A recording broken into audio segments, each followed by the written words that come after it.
Thanks to Events DC, we're able to take you behind the scenes on food, culture, and community right here in DC. They're helping make this podcast possible and helping shape the future of our city at the same time. Check out eventsdc.com to see what they're cooking up.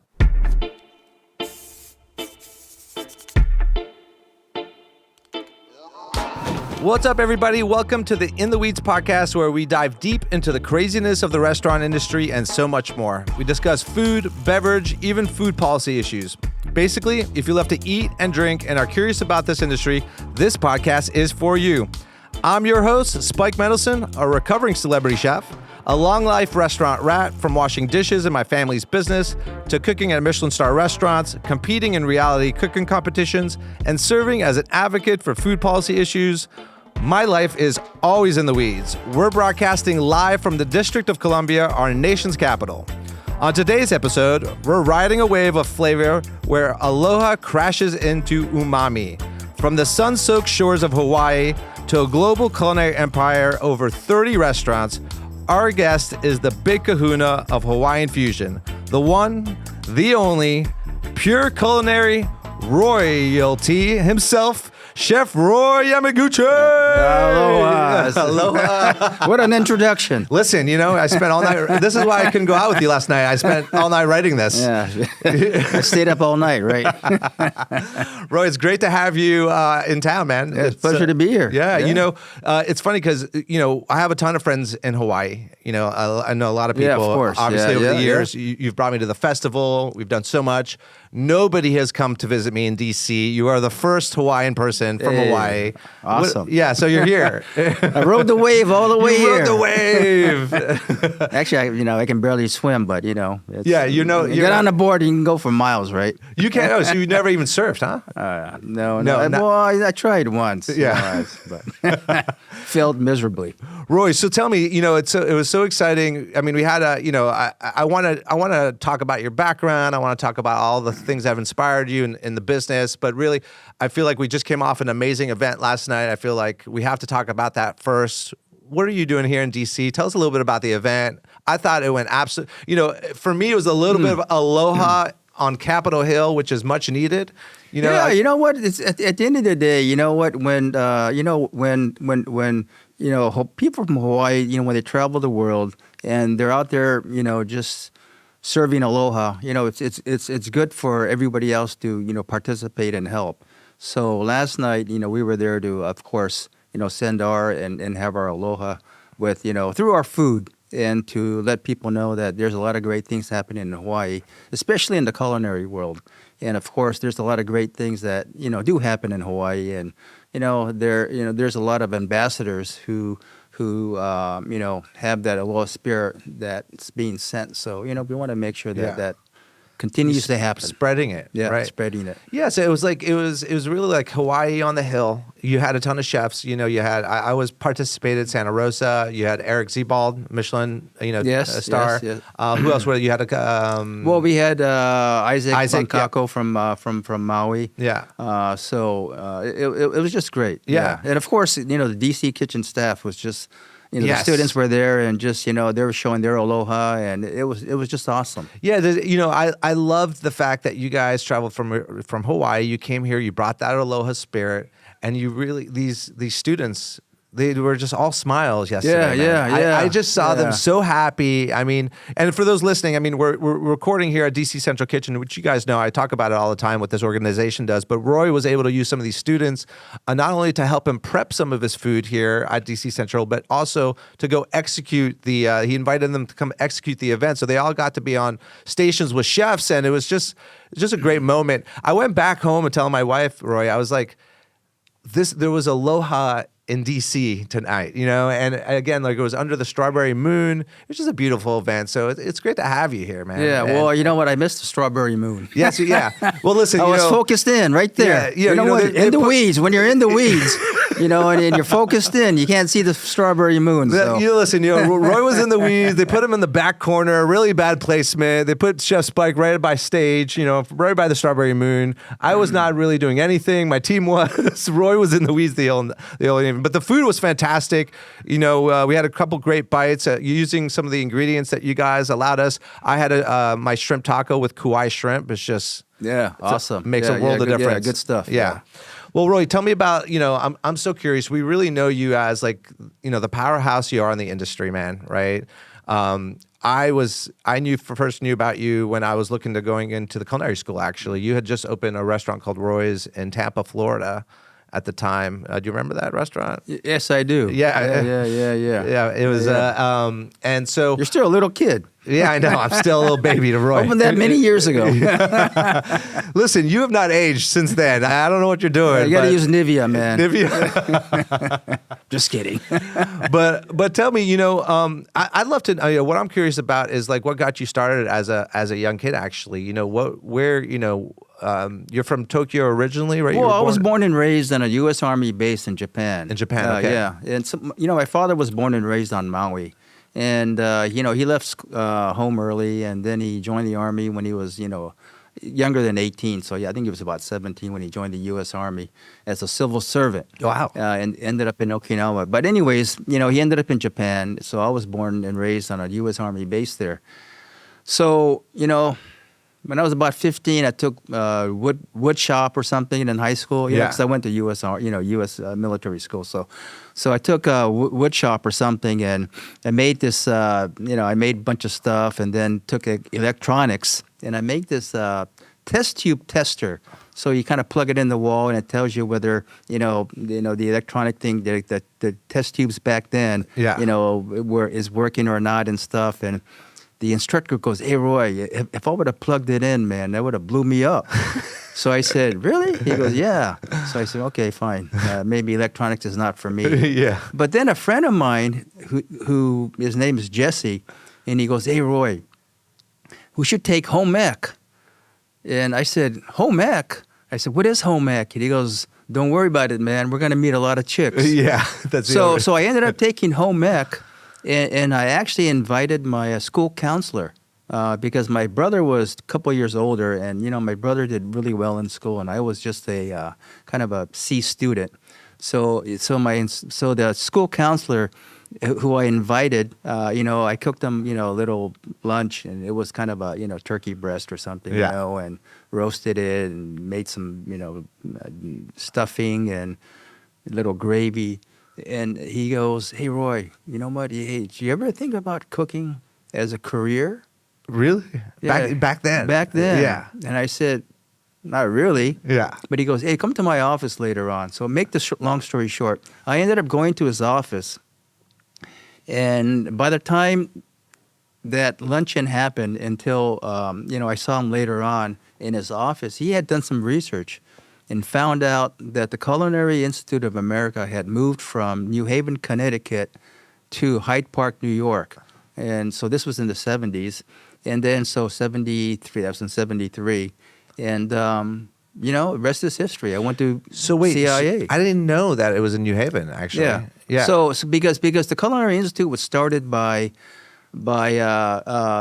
two ladies, and one of them was the president of Yale's. So her husband was the president of Yale. So that's how it started as like a finishing school, or just kind of like. Yeah. Well, at the end of the day, what they wanted to do was start a school for soldiers that were coming back from the war. Oh, okay. So to help them for another career. And so, anyways, that the New Haven Culinary Institute or school. Yeah. It was called back then.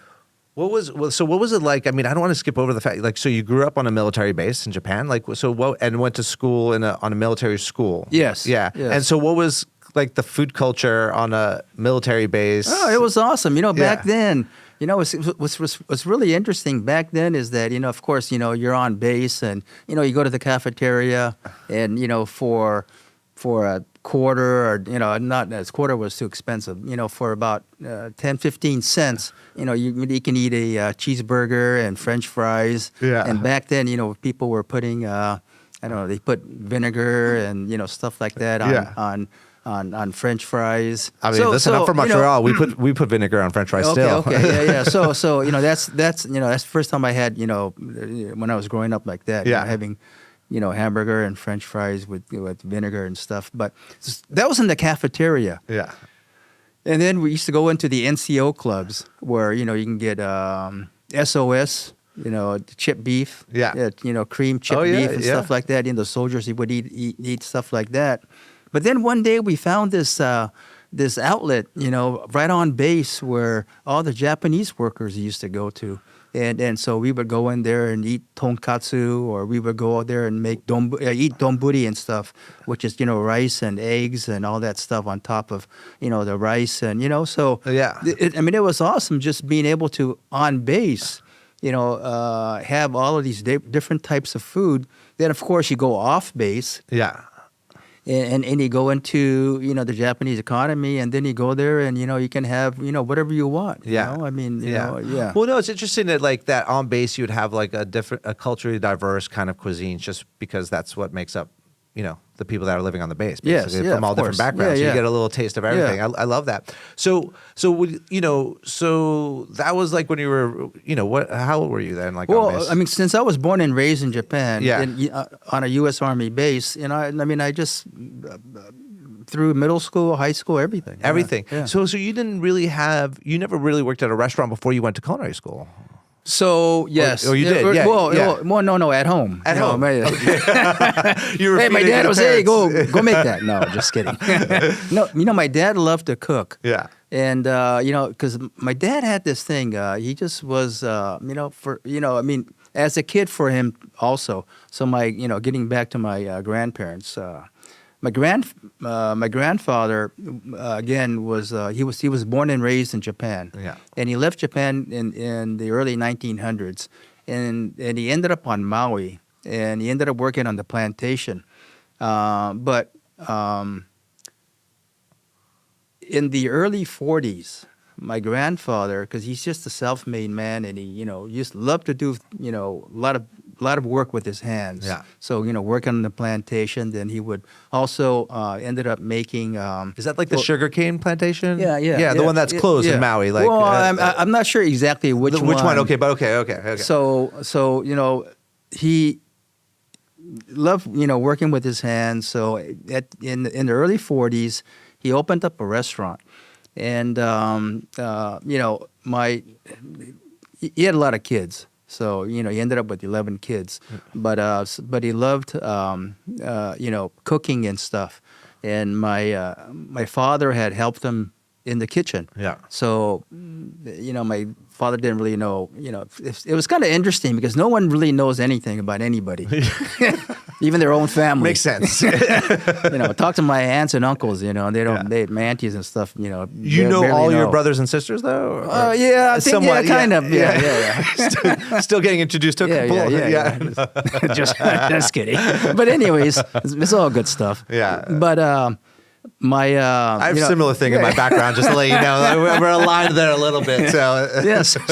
So my father, loved to cook. So anyways, he when we were growing up, he would make 90% of the meals at home. So yeah, it was really interesting. Yeah. So my father used to take us out of school. So every now and then, when he had the crave to just I don't know, skip work or I don't know what, do something. He would take my brother and I out of school, and he would take us with him to the different ports in Japan. And mostly it was like in Enoshima, which is about, it was drive time, couple hours from, where we used to live. And we go out, and he would not catch, but, because we used to go fishing also, but he would buy, different types of fish and take it home. But during those times, we would go out and get home around, I don't know, 5, 6, 7, at night. Yeah. And then he would start preparing. He would be salting the octopus and taking the fish and filleting them, and And So you had exposure to all that. Oh yeah, to all of yeah. that. Yeah. Yeah, I mean, 90% of the meals at home. That's incredible. I mean, like, Yeah, so I my wish we father could would get back be there. yes, as my a father side. be in charge of doing all of that. Yeah. And then then other days when there was no fish, my father would of course fry up some wingdings. Wingdings and other things. Go from fresh fish to wingdings. But my father was it's pretty interesting because when we were growing up, I'm going all over the place, but No, it's cool. but Yeah. when we were growing up, it's not like we had a lot of money. So my father used to buy a lot of fish bones, Yeah. and back then, I'm not sure how much it was, but he would buy fish bones that were from a larger piece of fish. Yeah. Because the fish bones, larger pieces of fish had a lot of meat Yeah. in between the bones. So he would fry that up, and that's what we would have for dinner. Yeah. And then of course having that fresh fish, the whole, and it was usually yellowtail, because when we went fishing, we usually used to go to catch yellowtail. Yeah. So he would buy the whole yellowtail, and I guess when he had extra money from gambling or something, Yeah. he You get the rest of the fish. go there or something. But the yellowtail, it was like, I would imagine it still had the head on it and the tail, and it was just intact, right? Oh yeah. So you'd get the cheeks maybe a little bit. Yeah, we of get the meat. everything. Yeah, you get the guts and everything. That's like, I mean, Yeah. it's almost kind of like a delicacy to eat right off the bone, right? Some of No, those. it's great I mean, stuff. people look at Yeah, it, yeah. it's like a cheap thing, but I love that. So when he was doing all this, like, did you know that did you have like this curiosity of, hey, what are you doing in the kitchen? Or were you kind of like, Dad's just cooking it up? Like, did you participate when you were younger? No, my dad said, Yeah. get the hell away from me. Get the hell, yeah. It's Hey, enough. Do not come close. Don't touch anything. So at home, did you, like, when did you start cooking a little bit at home at a younger age?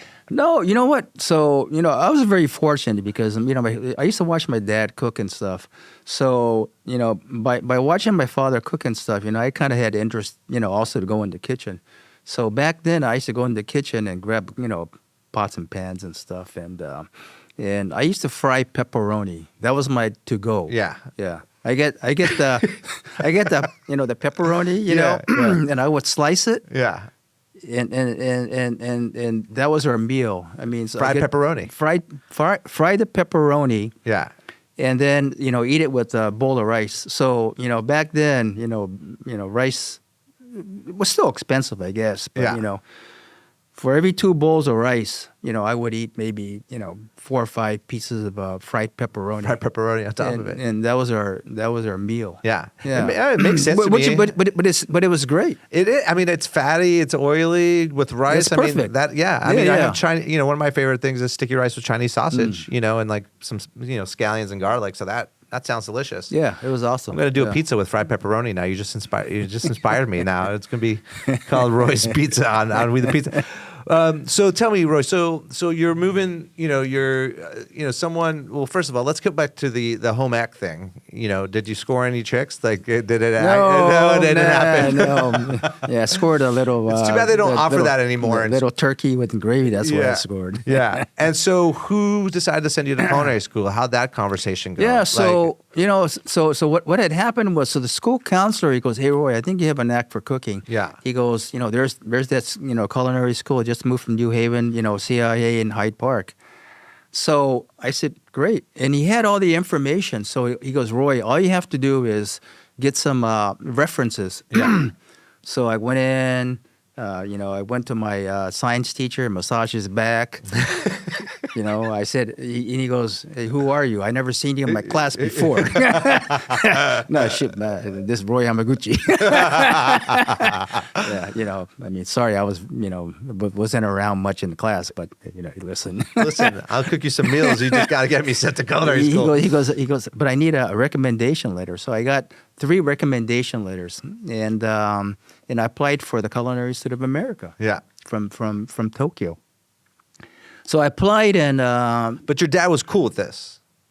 well, he had no idea that I applied. Oh, he had no idea that you Yeah, he did. Yeah. So then he found out because I had applied, and I got declined because they said, back then, I think it was maybe a 2-year wait or a 3-year wait or something to get in. Yeah, it was extremely, So, anyways, I couldn't get in. So my dad, that's when I told my dad, and my dad says, "Hey, why don't you apply as a Japanese citizen?" Yeah. So I applied again, and I got in. Wow. Yeah. As a Japanese citizen. As a Japanese citizen. Yeah, as a foreign student. But how big was the school then? Like it still. It was still big. It was over 1,000. A thousand. What do you call it? Enrollment. Yeah. So students going there. But till this point, no actual work on the line in the kitchen yet. No, zero. Absolutely Zero. nothing. So you went into the CIA nice, pretty cold. Yeah, ice cold. Ice cold, a couple things, and then was there a moment at the CIA where you're like, oh no, this is what I'm doing? Yeah, from day one. From day one. Day one. Why? Why was it like that? I'm not sure. I got there. I was dormed with 2 other Japanese, guys. Yeah. So there's 3 Japanese guys. 3 Japanese guys going to Culinary Institute of America, all 3 in one room. but your English was still good. Oh right? Yeah. Great English. Yeah, I spoke. English and yeah. Japanese. Yeah, Japanese, but English was my first language. So. Yeah. Okay. So I was, I'm in this room with 2 other Japanese guys, and we're eating, drinking green tea, I think, or something. Yeah. No, really. I got green tea for you right here if you want. Anyways, it's funny. You remind me. I had when I worked in the north of France. I went there for my externship. They roomed me with a Japanese guy, and he didn't speak English. I didn't speak Japanese, so we communicated in French, and it was the funniest thing. It was the funniest thing in the world. Us two just trying to communicate, But so what were so those were some great. What was it? 2-year programs then? Yeah. Back then it was a 2-year program, and back then it was just great. Henry Barber was I remember Henry Barber was the president of the school, and I was fortunate enough to meet some of the the executives of the school, because what happened was I didn't have money to leave school, and school would shut down during the spring breaks and all of that stuff. So what I used to do was I used to go to the store, and I had wrote back to my dad and said, "Hey, listen, I need money. Can you send me money, because I can't, I don't have money to eat." Yeah. Because what happened when school it shuts down, of course there's no meals or anything, and I can't go anywhere. So I would stay in my room on campus. But before that, I would have to go out and get food, because there's no nothing was going on. It's not operable. So I would go to the store and, buy some crackers and, peanut butter and jelly. And, I remember before, my 2 other roommates went back, because they were going to a English school here in D.C. Oh, really? Before they came to CIA. So they had friends here in D.C., so they would catch the bus and they would come to D.C. But I stayed back because I didn't have any money. So I stayed back in my room. And then... So one of my roommates gave me a what do you call it? Those things that you put in a coffee cup and it warms your water. Your water. Yeah. Oh, yeah. Back then, I don't know. Yeah. To make soup or something like that. Yeah. Well, but I think it was maybe a curly iron stuff. Yeah. The end of that. I don't know. But so he left me one of those, and so but I used to get my Vienna sausage, because in Hawaii, you eat Vienna sausage, and when you're in the military, you eat a lot of Vienna sausage too. But it tracks with the pepperoni. Pepperoni. So I used to get the Vienna sausage, and I used to put that. I used to put that on top of the, the heater. Yeah. You put it on high. Because you get the room, you get the low, medium, high. Put it on high. I used to put the Vienna sausage right there. Try to warm it up, and then I used to buy those Lipton Yeah. These were before microwaves, everybody. Yeah, just yeah, like yeah. Like the Lipton cup of soup. Yeah. The dried one. Yeah. You boil it with water, but I don't have any boiling apparatus things. So I used to run the hot water, from the faucet, and then I used to put it in the cup, and try to make that. Like the broth, yeah. Broth, and I used to put And that heat it iron up, thing, the iron heat it it, up, yeah. yeah. And then and that was the meal. But I could never get my noodles to get soft. I'm sure It was all I'm crunchy. sure they were super crunchy noodles. It was always crunchy. Yeah. and the Vienna sausage, could have been. So could have getting killed back, you. yeah. Could have maybe killed you. So getting back to the old story, we were talking about. So I met these. I met Chef Leroy Folsom. Yep. And he was one of the executives for the school, and he had found out that this one time that I was still in the dorm because I had nowhere to go, so he invited me to go to his house with his family. Oh. And for Thanksgiving this one time, he said, "Hey Roy, if you like, you can come spend Thanksgiving with our family." So I would go, but he would make us, make me, with his kids and family, have a chore. So we would have to make either a potato or stuffing or something. Or something. One of the things. Yeah. So I made, I helped make a stuffing and. Yeah. Yeah. What was your stuffing recipe? You remember? No, I don't pepperoni in know. it? Yeah, fried pepperoni, I think, yeah. But so that was nice of him Yeah, to kind of it reach was out. nice. Yeah, it was great. Yeah. I love the culinary school. I mean, I went, I went in 2005, so it was, obviously years after you because I'm, a different generation basically. Yeah. But who were the other guys at school, or even women? Were there even women at the culinary school? Yeah. So have you kept some of that tight network throughout your years? Like, have you? What's really interesting is that, Dr. Tim Ryan, who became president of, the Culinary Institute of America, was in a class after me. Oh, wow. So we had some great individuals that were, going to school back then. Yeah. And, I kept in touch with some of the, individuals that I went to school with, and, but not much because, I was from Japan and I was there a couple of years. But I do remember this guy, Lenny Kaminsky. Yeah, Lenny Kaminsky. Yeah, he was from Sounds Trenton. like a fun guy. Yeah, Trenton, New Jersey, man.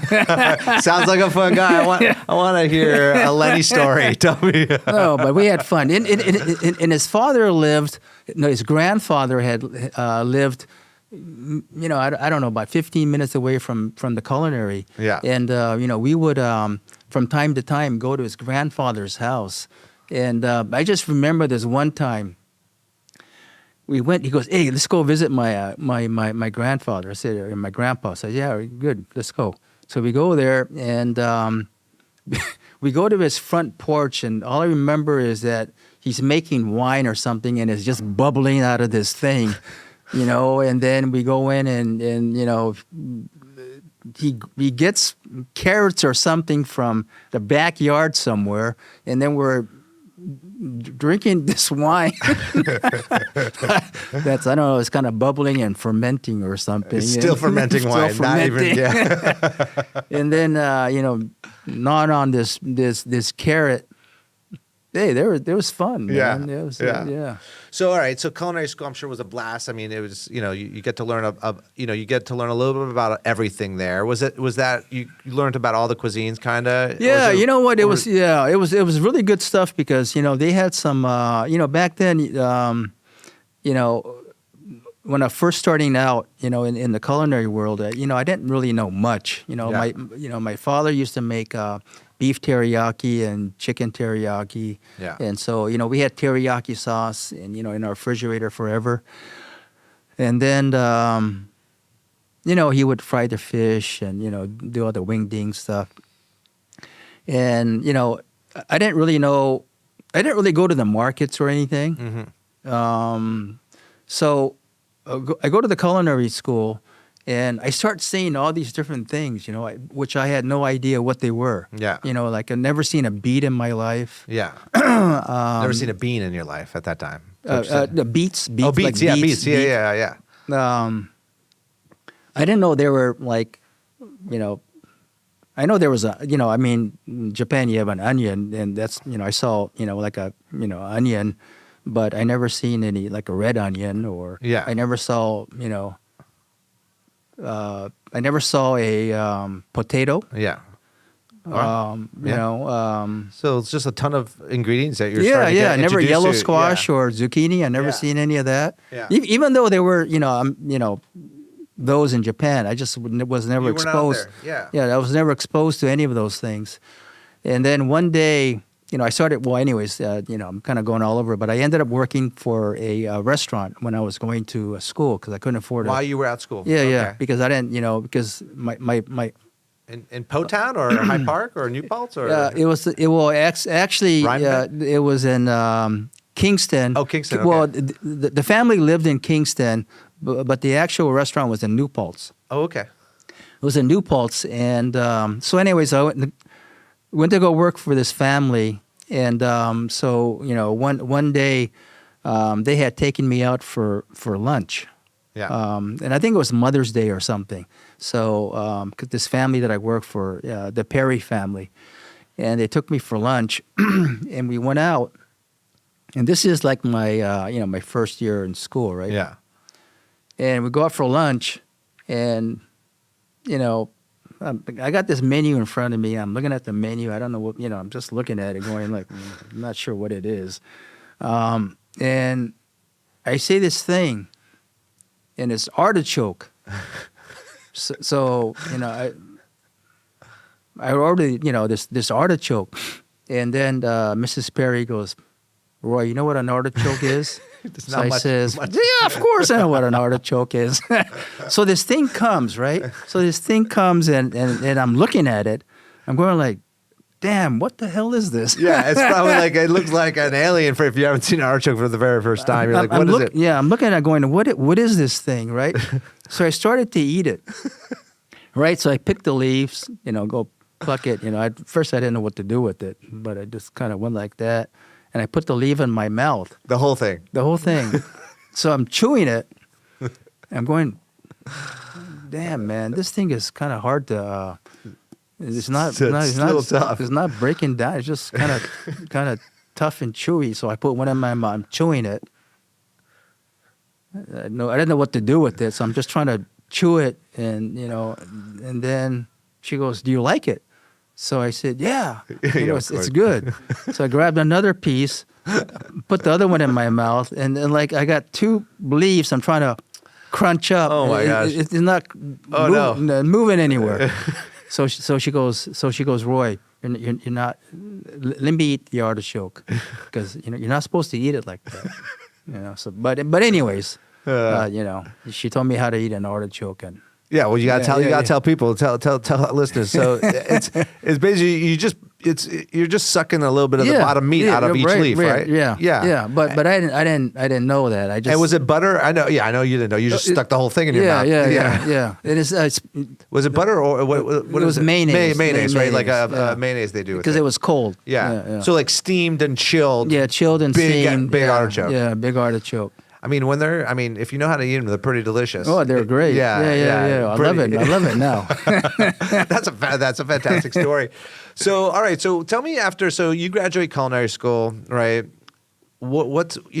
How did you become the chef you are today? Like who are the guys you went to go work for?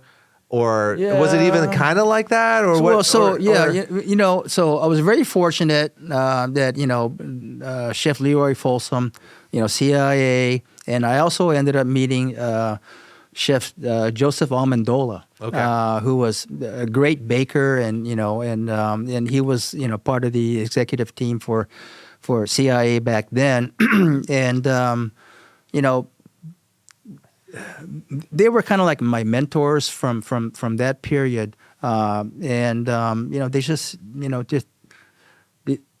they said, Roy, what are you going to do after you graduate from school? So I said, I'm not sure, but I really want to work in a French restaurant. Oh yeah. So they said, why French? So I said, I don't know. It just sounds good. Yeah.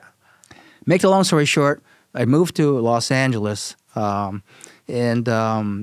my brother was living in Los Angeles, so I ended up sleeping in his living room, and I used to catch the bus. And because I had found this job, and the job was working at the Beverly Hilton Hotel, Okay. in Los Angeles, Yeah. and I got hired to work in the Escoffier room, which was the restaurant on the very top of the hotel, and. For those who know who Escoffier is, he's just Yeah. a rock star chef. He's got, Yes. he wrote the cookbook of cooking and The king, the king of kings. King of kings. yeah. So, working in a Escoffier room, my job was to make the green beans into string beans. So there was this little, this little splitter? thing, and then I would put the green beans in there. And kind of turn the thing, and it comes out kind of shredded, and Yeah. it's a string bean. Yeah. So that was my job, and worked in this restaurant, Escoffier room, and the chef was just incredible. And he goes, and it's the first time working, in a restaurant. In a in brigade kind of sort. Yeah. So I'm working there. I'm doing this thing. And then one day we're working, and he goes, "Hey Roy, the first day I got there, he goes, meet the crew and everything, and we would sit down and have family meals. It was just it was pretty good stuff. Yeah. When I go back and think about it, it's just everybody sits down, we have a great meal for lunch, and so I worked at the Escoffier room and making And also making potatoes ana. Yeah. And the potatoes anas, you get the potatoes and you kind of, form, this bowl, and you put the potatoes around, and then you would layer it with canned What do you mean? truffles. You slice them? Slice the potatoes thin, right. and then you kind of roll, you get a ratatouille bowl, around, and then you kind of, layer it, and then you put truffles, layer of, sliced canned truffles, and you bake them, put There's butter cheese and on stuff. that, right? No cheese. No cheese, Yeah. no. Back then, Potato ananas, no cheese, right? Yeah. Oh, that sounds delicious. Yeah, it was pretty awesome. Those are the fun. It's funny working at those French kitchens. You bring up my own kind of memory. Also, is just like you get that one minuscule task that you have to do for hours and hours. Yeah. Yours the string beans, yeah. and like mine was like picking feathers off of pigeons or something like that. But it's just funny. There's something about though just doing that one task, right? And like training and like just doing it perfectly, and then finally moving on to something else. Well, you're mastering something. Yeah, you're mastering something, yeah. right? And you're working your way up the ranks. Basically. Yeah. I went from making green beans into string beans to lining, a mold with sliced potatoes. Yeah. Was that the peak there for you? Did you then you move somewhere else, or how long were you there for? Not very long, because I was there for about 2 weeks, and the chef goes, "Sorry, Roy, but I didn't hire you the right way, and now you have to go back, and you either have to go work and go through the proper channel, and go down and work in the and make breakfast, or you have to leave, because the person that's supposed to be that had your job just came back." Oh. Yeah. So yes. So you want to put you on breakfast cookery?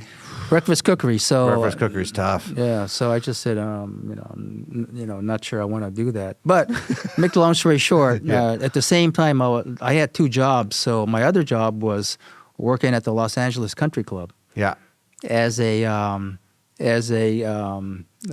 was, one of the reasons why I didn't want to do the breakfast thing at the Hilton was because over at the LACC, I was working on the line, the buffet line for lunch, and breakfast and lunch. So I would. You already had that game going on. Yeah, I had the game going on. Yeah. But anyways, I needed the money, so But anyways, make the long story short, I ended up. We like the long stories here. That's my game, man. So okay, but were there any like specific chefs that you were like at that time enamored by? Like, were you like, I like these guys, I want to cook like these guys? Or was it No, mostly French, you know what? Or you're mostly kind of like self-taught? I feel like at times. Sometimes I try to feel like, where did Roy's inspiration come from? Where was his background? So getting my foundation from the CIA was extremely important. Yeah. That was big stuff. Learning the foundations, learning a lot about cooking, all that stuff was just was prime. Yeah. And without that, I wouldn't be here today, because that was the education that I received, and I was able to build this foundation. Yeah. Built everything that I have today from that foundation that I got from from CIA, from the culinary.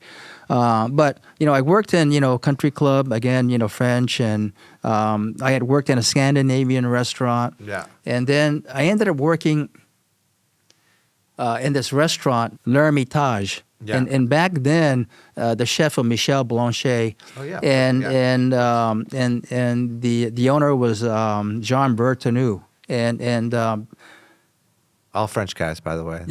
all French guys. Yeah. So I go in the kitchen the first time around. I go in the kitchen, I'm going all over the place, but go into the kitchen, and the kitchen was just incredible. You walk in and it just everything is so clean. Yeah. And you got copper pans and pots and all kinds of stuff. And I had talked to the chef, and chef comes out, just in whites and all good stuff. And then I just got scared. Yeah. And I go, wow, not so sure if I can work here. So anyways, did the interview, but I ended up not working there. You got scared there. Yeah, I got scared. You just got intimidated by it. I said I couldn't. You're like, am I in the right place? Yeah. So It's I funny. didn't. It's funny. You have imposter yeah, syndrome yeah. sometimes when you walk into. So I didn't work there. Yeah. And then I left, and then came back a couple years later. Oh, you did. Yeah. Nice. And said I'm here. Yeah. I'm ready. I'm ready to go. Yeah, ready to go. Well, that's good to like know a little bit, like yourself and if you were ready or not. Yeah. So I came back, being ready, and then hey, listen. At the end of the day, when I came back, I was just ready to go, and I ended up working there and learned so much. Looking for your next big event, concert, or culinary adventure? Check out eventsdc.com to see what they're cooking up. And so how did you eventually develop your own cuisine? Like, I always find it an interesting question for people. Like, you come from certain backgrounds, you grew up with, your father was cooking 90% of the meals, lots of fish, lots of, Asian-inspired foods. You go to the Culinary Institute. You've never seen a beet before. You're like, oh, my gosh, what's this? You understood that you had to get some type of French culinary training specifically, right? You went to the CIA, great base, but then you want to double down in French cuisine. Similar to me, everyone said if you want to be a chef, you got to learn the French techniques, right? So how did you take all that? And then, like, what was your first, like, what was your big opportunity? I also want to know, like, how you met Shep and, like, how that whole story comes about. So working at L'Ermitage, I learned a lot about sauces, and, Michel made a lot of great stuff. So, making great sauces and all that good stuff. So did all that. Michel Blanchet. Blanchet, right? Yeah. Yeah, Michel Blanchet. And, learned all of that, a lot of good stuff going on in the kitchen. And then one day after almost, I think trying to think back, maybe after 3 years or so, I said, Chef, I'm ready to just go out and do my thing, man. Yeah. So. And at that time, you were a sous chef or an executive chef, or what I were had you? gone from a cook and becoming a sous chef. Yeah. And, learning all the different stations and learning how to make sauces. I used to spend extra time there on my own and just learning about, more about, French cooking. Back then it was Nouvelle cooking, right? Yeah. So, it was just, And then, just learning a lot of great things about sauces and all that stuff. And then I ended up getting a job. So you're saucier. You were like a big time saucier. Yeah, back saucier, then. yeah. What was your favorite? What was like your favorite What's your favorite part man. about making sauces? Oh, Let the man. people know. You know what? Is it the roasting? Is it the reduction? Is it what is it? Is it the shiny, beautiful nappe consistency? I can spend hours and hours just making sauces. Sauces, right? I mean, just the it's just watching that stock just reduce. Oh. Slowly. Yeah. I can just watch it reduce. I'm just like. Do you paint the sides of your stock pot with the paintbrush? Oh, the man, Picasso. no, I used to yeah. Picasso as the reduction was going down. I was cleaning the impurities on the side of the pot. Yeah. What was the favorites? What's your what's your go-to sauce? Is it a bordelaise or is it? Yeah, back then it was of course, kind of a bordelaise sauce. Yeah. It was a red wine sauce. And he used to make a Perrigo, so truffle sauce. Truffle sauce. You chop them up in there and then throw them Yeah, in last minute? Yeah, Oh, yeah. Little Monte au beurre. Oh. Put a little butter at A the little end. Monte au beurre. Yeah. You always get me a Monte au beurre. Like I will Monte au beurre anything. The I always love to talk. I mean, I want to get into like when you took off and went on your own, but I also you're an artist, right, Roy? Like, don't you feel that way sometimes? You're like a culinary artist. I know it's like cliche to say, but it's like just with sauce making, it's such an art form of taking like a whole product and knowing that you have to roast those. I always find it mind-boggling. I was like, hey, to make this like final sauce, it's like we have to roast these bones. We have to put like mirepoix in there. We gotta put tomato paste in there. Yeah. Then we gotta do the glazing, and like there's all these motions that you go through. And I find it like so therapeutic in life to cook, to be honest. I always tell people like, man, you're having issues in life, like get out there, cook a little bit. Maybe there's something for you there. It's not for everybody.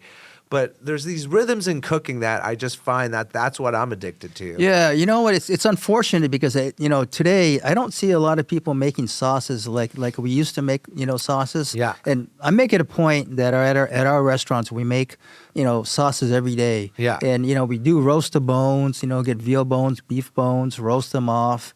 And we make beef stock. We make chicken stock. Pork stock. Yeah. And getting all these different ingredients and making that the starter, right? Making the stock, and just putting those bones in the kettle. We have a huge kettle, and we simmer the bones all night. All with night tomatoes long, right? and Yeah. mirepoix, and carrots, tomatoes. What you guys don't know at home is like we're rebels, man. We leave our stocks boiling overnight in the restaurants. Yeah. While everyone's sleeping at home, just know that there are stocks all over the world just simmering overnight, unattended. Magic is happening throughout the night, right? Roy? Isn't it? That's where magic is made. Right The magic is made right there. right there. Overnight. And then, our guys come in, the following day, our guys come in and, we strain the stock and, we put them in just to watch our guys just work with, getting our cheesecloth and, Yes. and getting the china cap and just straining the stock through that. And then we put that on the stove, in a huge brazier.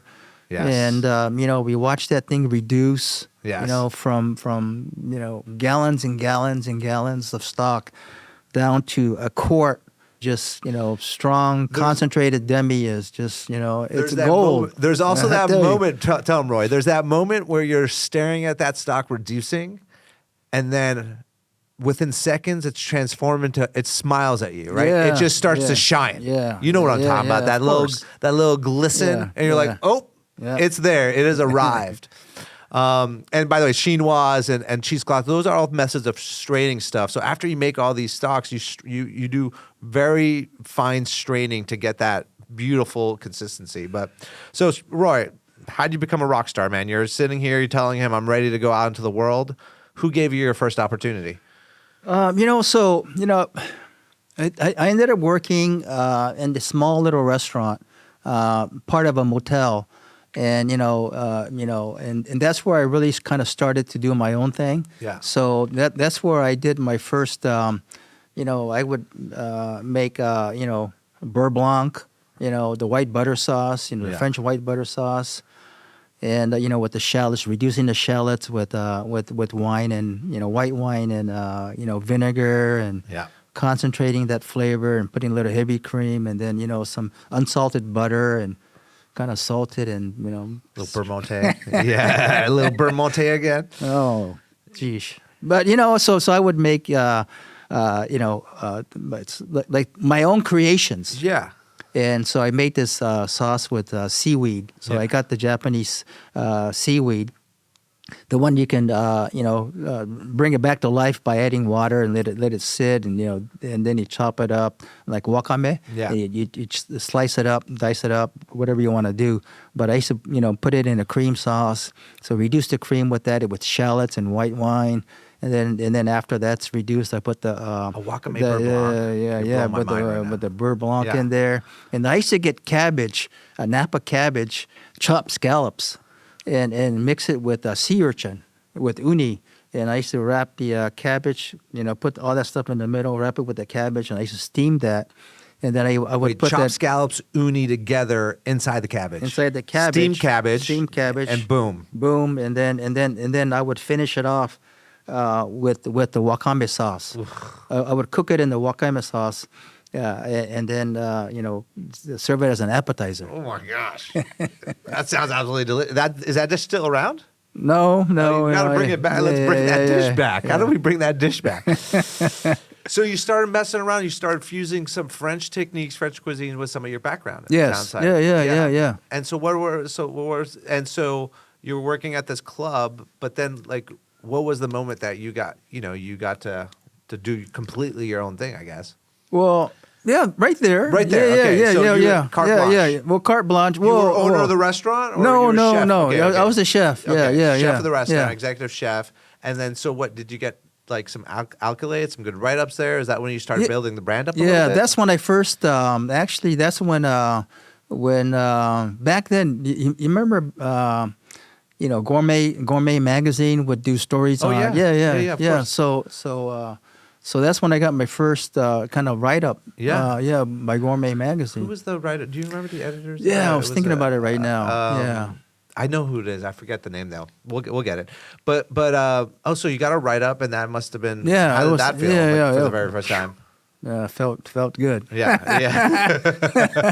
Yeah. Were you good. having anxiety about that? Were you expecting a write up? No, not at all. No, not at all. But got a great write up, and I was like, wow, that's pretty cool stuff. Yeah. So how much longer did you spend there for? Not much. I think my food cost was too high. Typical chef. Can't keep the food cost low. It was terrible. Well, it's funny you bring that up. I think. Hey, why does the dish cost $5 and we're only charging $3? Oh, there's something wrong with that equation. Yeah, the math didn't work, I think. Well, most of us have. We're leading with creativity and flavor and passion, and business seems to come sometimes. After that. But you figured it out business pretty quickly at some point. Yeah, you know along what? the lines. Yeah, well, but I think it was mainly because kept on getting fired. Yeah, hey, food cost. Well, not that you bring that up. I did work at the country club and then at the Hilton at the same time, and I was let go almost the same day. Well, not because of food costs. Yeah. Others. Okay, so your food cost was high there. So then, what was your next game in town? Next game in town. So you know what? So it was kind of interesting because I ended up working at Michael's. Michael's in Santa Monica. Okay. And Michael McCarty, and that place was just unbelievable. Yeah. And I think that's where I kind of when I just started seeing things in a different way, I think. And so what do you mean by that? So I was fortunate enough to work at Michael's when Michael's was just a hip place to go. Yeah. He had modern art. This restaurant was really sleek. Had this huge patio in Santa Monica. His chef back then was, I guess right before I got there, was Ken Frank. Okay. And he went on to do a lot of great things. And so Ken Frank was the chef. And the chef for dinner or for the whole restaurant, chef de cuisine was Jonathan Waxman. Oh my gosh! One of the guys. So and he had just came from working with Alice Waters and all of that stuff. But so Jonathan was the chef, and so I came from L'Ermitage. Yeah. You come into the kitchen and you have a chef's jacket on and all white. You come in, you say hi, chef, and show your respect, and you go to your station and you kind of start chopping and stuff. Well, Waxman was different, right? Yeah. So he comes, the Northern California, and the days of California cuisine, and he's a chef, wearing shorts. Totally. Tennis shoes and shorts, long hair, and a T-shirt with an apron. Yeah. And like, You're wow. like, what's going on here? So, but this restaurant was just hopping. It was just incredible. I mean, they were just doing just great. I mean, they were doing the pasta with poached oysters and caviar. Yeah. And so my job was to make the pasta and dry the pasta. And it was just, so back then, Waxman was the chef. And there was a guy named Gordon Nacarado who worked at lunch and also for dinner and stuff. And he went on to do great stuff. And Zach Brule, when it ended up in Cleveland, and he was doing some great stuff. And then back then there was the pastry chef Jim Brinkley was the pastry chef, and his assistant was Nancy Silverton. And just opened here in DC. Did you know that? No. Oh yeah, right. She was telling me. Yeah. So Nancy was a cashier that had wanted to work in the kitchen, so she just started to help Jim Brinkley in doing the pastry. So here we are in this kitchen with Waxman and Nancy Silverton, Gordon Nacarado, Zach Brule, and me. Ken Frank had just left. I mean, it was that's when.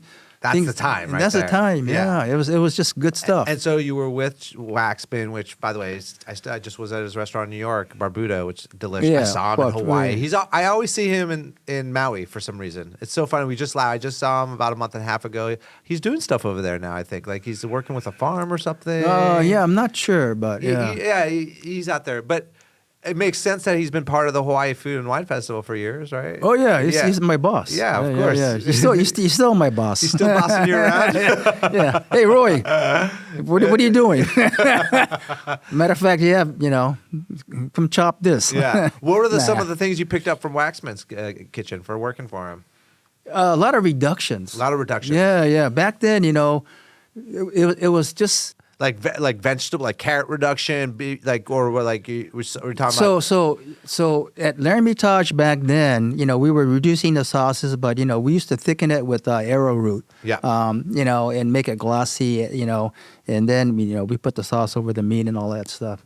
But then at Waxman's, during service, they still had, the huge stock pots on the stove. Reducing, during service, and you're trying to put your pan around this huge pot. And I know that. Oh my God, you're like, dude, man, you got no room. That thing should have been off the stove like 4 hours ago, but it's still there, and you're trying to find room to, put your. But anyways, he used to have the lamb stock or the beef stock, just reducing, just perfect, yeah. I mean, just incredible. Yeah. And they would make all these different dishes back then, and just beautiful plate presentation. Yeah. And working there, the flatware, and the plateware and the glasses were just, back then, and just, I was watching all of that, going like, wow. Yeah. So it seems like this was the moment where you're like, wow, like this cooking thing I'm doing is can be so great. It could be Yeah. artistic. It could be sleek. It could be celebratory. Yeah, it could be romance. It could be all the things that you want. Yeah. I mean, and you're sitting in a room with Nancy Silverstein, which is amazing. I mean, she just opened one of the biggest restaurants here in DC and Georgetown. Osteria Mozza. Now, finally, we have one on the East Awesome. Coast, which is amazing. Yeah, and she's doing great over there. Very well received. From that point now, then when do you actually become? I mean, you're always Roy, but like when did you level up to being the celebrity that you are right now? Like how? Like, how did, what was your relationship with Shep, I guess, Chef Gordon? We've talked about him a number of times on the podcast just because he's so connected, obviously. But, like, how did it get to be where you're like, I'm doing my own restaurants now? Yeah, so you have time? Oh, nothing but time. I ended up actually opening a restaurant in Los Angeles first, and it wasn't a Roy's. It was called 385 North, and during that time when I first opened my first restaurant in Los Angeles, I met Nobu during that time. Okay. So I met Nobu and I met Michel Richard. Yes. Remember me? Yeah. Big yeah, guy. yeah, Michel Richard right here. The best. Yeah. Citron. Yeah. So I had met Michelle and I met Nobu and stuff, but I opened my first restaurant, got a bunch of investors, and I opened this restaurant called 385 North, and it went down the tubes. After 4 years, lost a lot of money. It was my learning thing. Learning. We all need other people's money to learn for a second, right? It's unfortunate. It's unfortunate, but we lost a lot of money, and I actually lost a lot of money too because I had signed.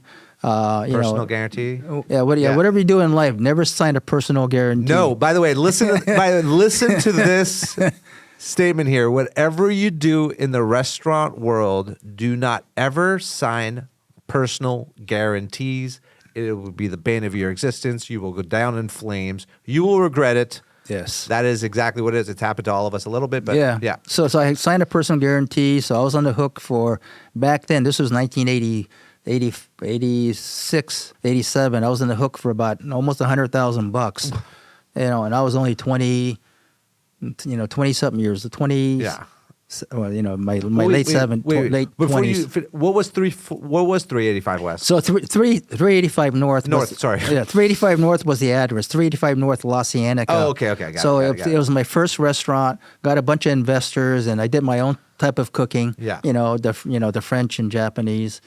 And it was a huge restaurant, and so anyways, make the long story short, it was hip, but it didn't last. Went down in flames, but it was a great learning experience, and that's when my cousin from Hawaii said, "Hey Roy, by the way, if you really are considering to do another restaurant, you might consider Hawaii." Mm-hmm. So that's when this was in '87. And then in '88, I got some investors to start Roy's in Hawaii. Yeah. So I moved to Hawaii, and that's opened Roy's. But why didn't 385 work? Well, because number one, it's at the end of the day, it's my fault. I didn't really know the industry as well as I thought I knew it. Yeah. So I didn't know the business end of it.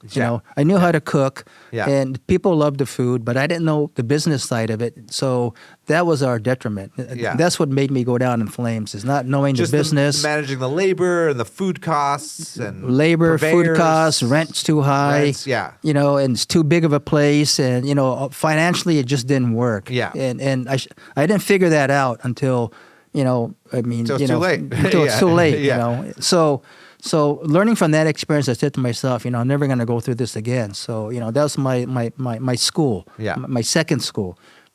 CIA first, and this is my second school. I said, I'll never make that mistake again. Went to Hawaii and decided that I really wanted to do a restaurant to showcase my personality through food. So opened the Roy's, and then, opened the first Roy's in Hawaii Kai. And I wanted a restaurant where people can come to, meaning that it's a destination restaurant. Yeah. I didn't want a restaurant where you can just walk to, stupid. But, I wanted a restaurant where people will drive to and think about it. So I hope, and everybody said, just "Hey, put as many barriers as you can to the front door as possible." Yeah, of course. Stupid again. I get. Yeah, stupid. But then And then, I was trying to get an architect to stamp some drawings and stuff because I hired this architect from Los Angeles to design the restaurant because I wanted a sleek restaurant. So, but make the long story short, again, 3 hours later. There's nothing short about this podcast, which we love, by the way. But anyways, make the long story short, yeah. So get this restaurant open, and it's the architect. This one architect goes, "Hey Roy, you shouldn't open in Hawaii Kai. That's the graveyard for restaurants. Nobody goes to Hawaii Kai to eat, so don't do it." But I just said, "No, I'm stubborn. I want to do it." That's in Oahu though? Yeah, it's in the suburbs. It's in the suburbs. Yeah, okay, so great. it's out from town. On the way to the North Shore. No, it's on the way. It's go to the east side. Oh, the east side. Okay, so okay. yeah. All right. Yeah, you got to represent on the east side. Yeah, west side, but east side. So it's a sleeping community. Yeah. So totally. but it was great. So and so that's where we made our start in this community in Hawaii Kai. And Hawaii Kai's been great to us, and we've been there now 38 years. Original restaurant. We've been there almost 38 Beautiful. years. But meeting Shep was one day these guys come to the restaurant, and he goes, I'm the president of Outback Steakhouse. Oh yeah. And his name is Hugh Connerty, and I'm the president of Outback International, and we're trying to build some Outbacks outside of the U.S. I said, well, this is the U.S. Yeah, We're in Hawaii. This is the U.S. man. So, anyways, make the long story short, again. So he goes, you know what? I think Outback and Roy's has kind of the same kind of principles and beliefs. Yeah. And so, if you're interested, you can be the territory, kind of like a franchisee of Outback. So make the again. Oh, so he's pitching you the franchise rights to Outback for Hawaii. Yeah. Okay. Yeah, he's pitching me the idea of opening an Outback in Hawaii. Yeah. I didn't really know Shep that well, but through the because he was representing chefs and all of that stuff back then. Emerald and Wolfgang Puck and all that stuff.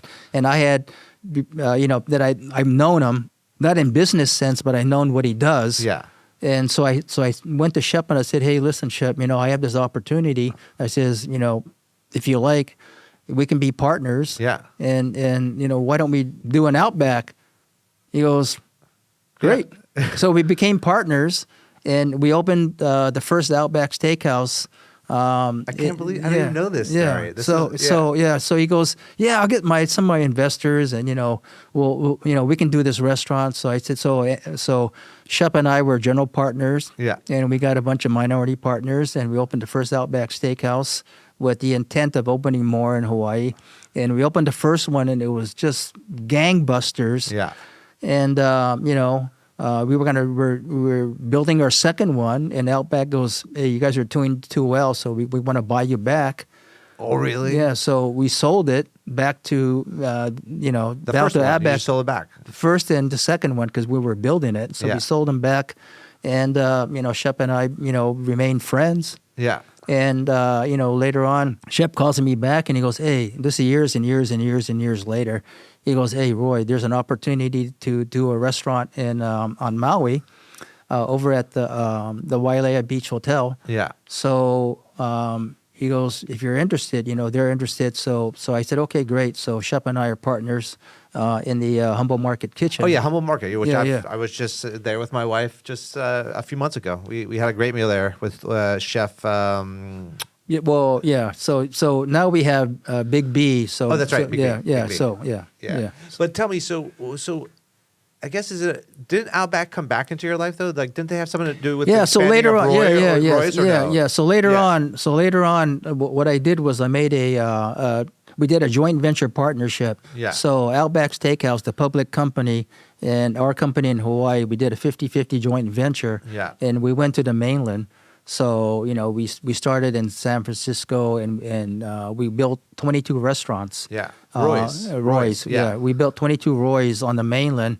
And through this partnership, we had the right to sell our 50% interest, after 10 years. Yeah. So what I did was after 10 years, I sold my 50% back to Outback. Yeah. So you have a thing about selling things back to Outback. I mean, that is pretty great. Yeah. So it was great. We had a great partnership. We had, we were very, very fortunate.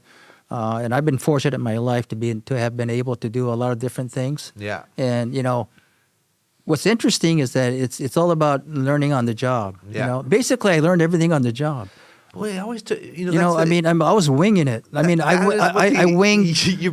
Winging is one thing, but I mean, you do have to wing it, and sometimes in life you have to fake it till you make it. Is what I tell people, right? Well, I mean, at the end of the day, it's here. It's in the weeds. In the weeds all the time. But you know what? It's a great thing. Yeah. To me, being in the weeds to me is one of the greatest things you can do in life. Living, right? You live. It's a journey you take, and you don't know where you're going to go. Yeah. But at the end of the day, I think that good people that understand really what life's about, and you want to help and you want to do all kinds of stuff, you end up in a good position, I think. Yeah.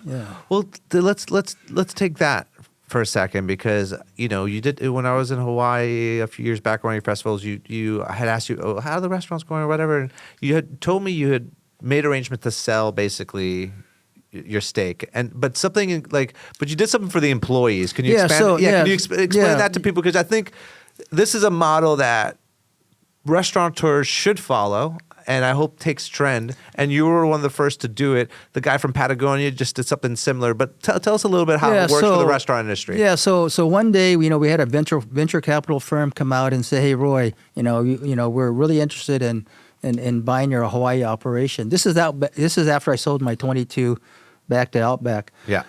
So we had this company come out, and they did due diligence and stuff like that. So it was about a year and a half later, after all the due diligence was done, I decided not to sell to a venture capital firm, because I just felt that all the people that have worked hard, to build our company to where it was at that point, I said, I'm not so sure I want to just sell it, and it could be dismantled, because you never know. Yeah, of course. So I kept it, and then a couple years later, my attorney came up and said, "Hey, there's an opportunity. Have you ever heard of an ESOP?"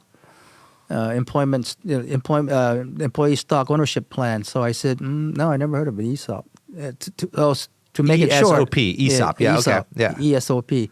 So at the end of the day, it's the company. It's you can sell it to your employees. Yeah, it's not as easy as it sounds. Sure. But at the end of the day, the most important thing is that the people that have helped you along the way have a chance to own something. Yeah. And you can build more for the future for them. So at the end of the day, I decided not to sell to to a venture capital firm, but to sell it to my employees. Yeah. So that they can reap the benefits. Yeah. In the future. Yeah. So that's what I did. It's a very selfless act, and I think a very commendable one. And you don't hear about this story a lot, and it makes sense for me, because one of the things I do is whenever I walk into any of the Roys, and I've been to the one in Anaheim, I've been to the ones, I've been to a bunch. I always feel a sense of home, and I always feel the people that are representing the restaurants feel they're at home. Like, you have people that have worked for the brand for a very, very long time, and have brought on family members to work there too. So it speaks volumes to me. That piece to me has always been super impressive, because it's easy. Thank you. Very easy to sell it off and be done, right? And cash in. Yeah. Tell me, one of the other things is you're very busy with your Hawaii Food and Wine Festival, and I know your wife Denise very well, and you have a huge team behind you that does it. But how do you get that started, and why do you do it? And I always find it amazing, because for people that don't know, this happens every year. They're coming up on their 15th anniversary this year, and you guys tour for 3.5 weeks, it feels like, or maybe over 3 islands. You guys are doing festivals over the course of 3 weeks on 3 different islands, and you invite a ton of chefs to come do that. How did that start? Well, so we used to do a event for the Farm Bureau. So we would Chef Alan Wong and I over at our at our restaurant, we would do a dinner for a couple hundred people and stuff, and raise money for the Farm Bureau. And Denise was representing the Farm Bureau and stuff. And I back then I mean, we weren't married or anything, right? And she was helping them out, and I said, you know what? This event is not going to get any larger, and if you really want to do something with this Farm Bureau thing, raising money for the farmers and stuff, probably be better if we did a big event. Yeah. And Denise, with her background in community relations and fundraising and stuff, said maybe we can get some money from the state. Yeah. And we used to do a lot of events, for our restaurants, anniversaries, Sure. and we would invite chefs from all over and stuff like that. So that's when we just said, hey, maybe we do a festival, and we went to go, because she knows all the different peoples and the legislators and stuff like that. We ended up going to the Hawaii Tourism Authority to see whether they would because this is for the state of Hawaii. Yeah. Because we didn't want to do an event to raise money for a hotel or to showcase a hotel. We wanted to showcase Hawaii. That was the main thing. Yeah. To showcase Hawaii, the people of Hawaii, and the people that make Hawaii, right? So, the farmers, back then, we were thinking about farmers, ranchers, fishermen, and all of that stuff. Yeah. And then, of course, the restaurants and hotels. But, we needed all these different individuals or companies. So, Dee said, let's go to the state. And then, let's go to the hotels. So we met with, the HTA, and they liked the idea. And then, we got Warren Sean from Southern Wine and Spirits back then.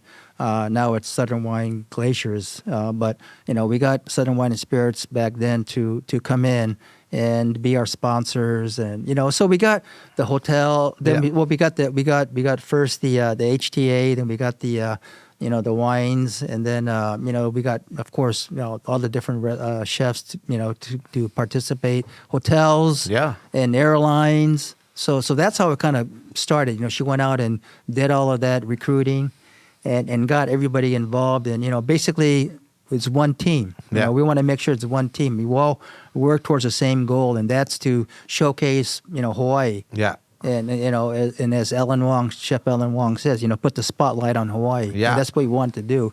So that's how it started.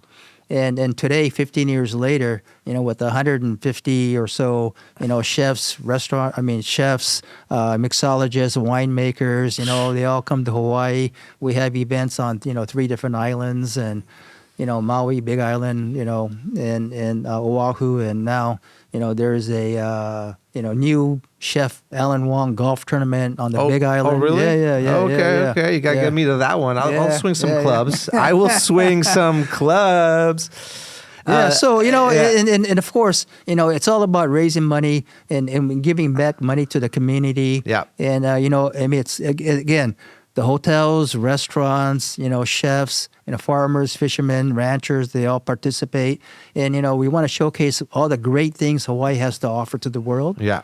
And so that's extremely important. Yeah. I mean, listen, to me, it's my favorite event of the year. It always has been. I know it's my favorite event of many of my friends. Obviously, you guys bring us to Hawaii, but it's not the fact that we're just in a tropical paradise.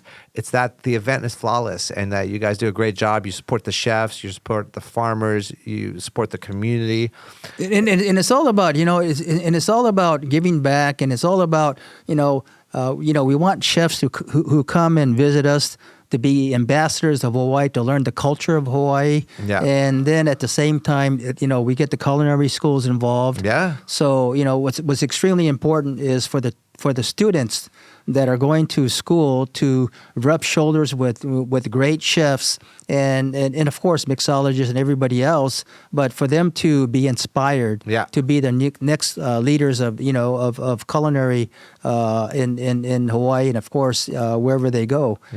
Hopefully they'll stay in Hawaii, but I'm just saying that we want to build that next generation of chefs and culinary leaders. Yeah, 100%. I mean, you even saw that at the event that we did here in DC, on the rooftop last night. Yeah. I mean, the students just had something new, some new flavors, a new culture, some things that they don't know about, and it's really driving that force forward.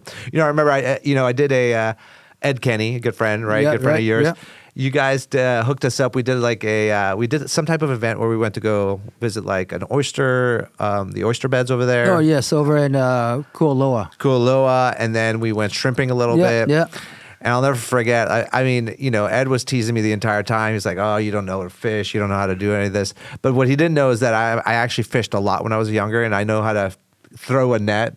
You should have seen his face when this gringo white boy came to Hawaii and threw this perfect circular net into the ocean. Did you see the video? Yeah, I saw the video. Well, I saw the show. You saw the show? Yeah, but Ed was talking about how great he threw it even before that. Yeah, exactly. Before the show, so he was wow. Yeah, he goes, it's a perfect. Yeah. But that's what you guys bring. You bring the chefs together to have like these incredible experiences, and I'm forever grateful that I get to be part of it. What is the next chapter of Roy? I know you're getting involved a little bit more. You just mentioned a little bit, but doubling down on education and making sure that's included in the festival more and more now. Yeah, of course. Education is extremely important, and it's creating a culinary community. And to me, what we want to do is to make sure that the next generation is taken care of, and we do our best. And of course the festival, bringing all the students from the different community colleges throughout the state, getting involved and working with us and working with the festival, working with great chefs, is extremely important. So giving back to the students is extremely important. So that's why I'm very grateful that we had the students from the DC kitchen out there last night. DC Central, the DC Central. So having them, up there and just, participating and working and, to teach them and to learn, it's great. And that's the same thing we do back in Hawaii is that, what we want to do is, teach, the new generation. There's a lot of great things that have happened before, but there's a lot of great things that can happen in the future. Yeah. So, we want them to, really learn about what has happened and transpired, because we had the culinary, we had the Hawaii Regional Chefs movement in Hawaii, and after that we had the Aloha chefs come in, and then there's a lot of great things happening. You guys are driving that, and I know I know we're coming up on time here, and we're actually going to be doing a demo with the DC Central Kitchen students here. You're going to be. Do you know what you're making?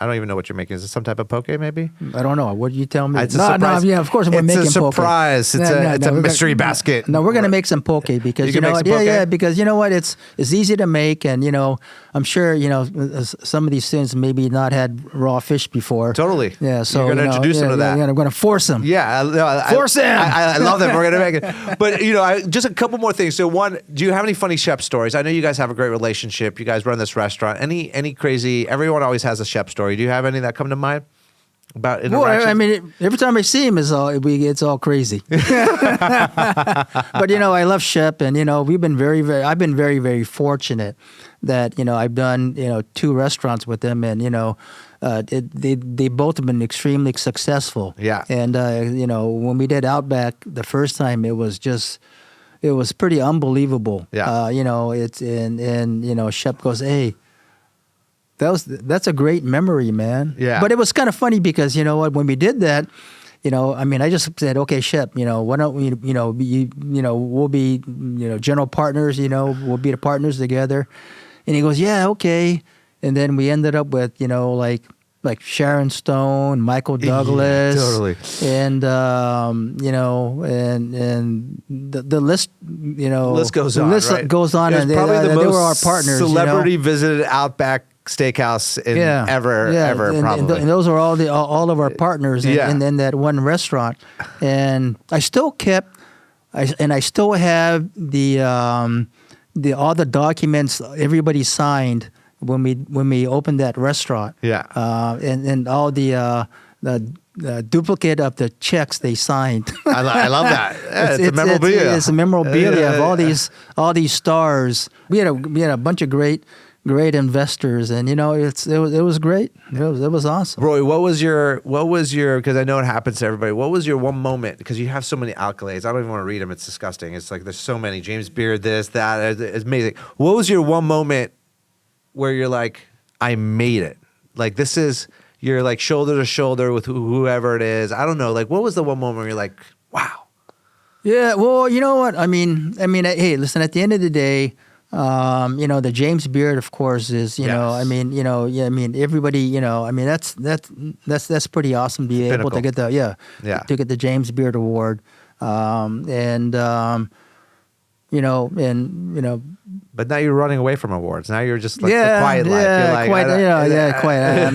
I'm not interested in awards, but and then having President Clinton come to the restaurant. Oh yeah, yeah, that was pretty big. Because you're just cooking, and then Is that the original one or the original? Yeah, the original Roy's. When someone says, "Hey, by the way,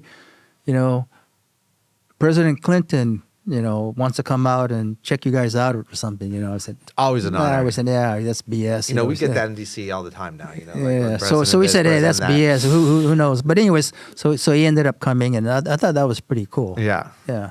All right, Roy, it's been an amazing time with you. Listen, we got some cooking to do, but we have an 86 board, right? So we do it every episode. If you can 86 anything in life right now, it could be a trend, a menu item, anything happening in the world. What is on your 86 board?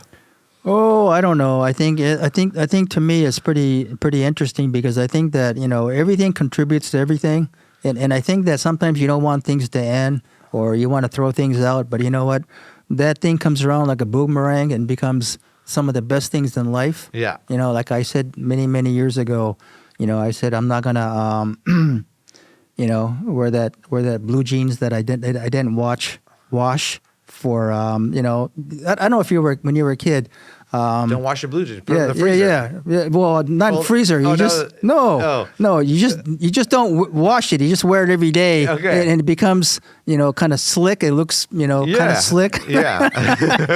Okay, I might be saying something I shouldn't say, but I'm just saying it. Just but then you wash it and it kind of deteriorates, because the first time you wash it in 2 years or something. But those were the hip days, man. Totally. But then hey, listen, bell bottom blue jeans, right? You 86 it, and but they're coming back now. If you would have kept it, those jeans are worth thousands and thousands of dollars. So never. Sometimes you don't want to 86 anything. You don't want to. Okay. Okay. You just want to let it come back as a boomerang. Okay, I like that. So, the no 86. Any shout outs, Roy, you want to give to any of your foundations, or where they can find more information, or like tickets for the Hawaii Food and Wine Festival? Of course. Hawaii Food and Wine Festival, it's hawaiifoodandwinefestival.com is, they do a lot of great things for not only for, education and for the community, but, it's to showcase, what chefs do around the world, and they come to Hawaii and they bring their talents, and winemakers, everybody, they bring their talents and show Hawaii what they have. But at the same time, they learn from all the different things they learn while they're in Hawaii, because we want them to learn the culture too. Yeah. So they learn all of that, and they become ambassadors of Hawaii. So that's a great thing. And of course, culinary schools, in Hawaii is, it's all good stuff. Yeah. So the community college do a great job. And then, being here yesterday, with the DC kitchen and seeing what they do over here was pretty cool stuff, and it's definitely, just, in whatever organizations that, you're in the weeds does. Hey, listen, it's all here. Good stuff. It's all here. It's all good stuff. I mean, and guys, don't forget, listen, Hawaii on the Hill, it's going to become a thing. It's the first time they did it this year. It was last night. It was absolutely beautiful. We brought Aloha to the nation's capital. It was one of my favorite nights. So make sure you follow and check out that. Of course, like Roy just said, you can go check out the Hawaii Food and Wine, get your tickets. I will be there in October. I'm on the Big Island. Oh no, I'm not on the Big Island. I'm on Oahu. Sorry, I'm on Oahu, doing an event called Decanted. So make sure you get your tickets for that. And of course, visit Roy's restaurants. They're just amazing. They're delicious. And so that's it. That's a wrap, Roy. We're ready to go. It's time to make some poke. So thank you everyone for joining us on this captivating episode of In the Weeds podcast with our guest, Roy Yamaguchi. To learn more about Chef Roy, visit www.royyamaguchi.com. A huge thank you to our title sponsor, Events DC, the official convention and sports authority for the district and a key player in making some of DC's most exciting events and experiences happen. From world-class sports to cultural festivals and everything in between, they help power the energy of the city. Check out eventsdc.com to see what they're cooking up. A shout out to our broadcast home, DC Central Kitchen, for not just feeding people, but fueling real change. If you want to support their mission or get involved, head to dccentralkitchen.org. You can catch up on past episodes or subscribe for new ones at intheweedspod.com or on Apple Podcasts, Spotify, and YouTube. The kitchen may be closed for now, but the conversation is still sizzling on our Instagram at intheweeds.pod. So come and join us there. That is a wrap on this shift. See you back in the weeds next time.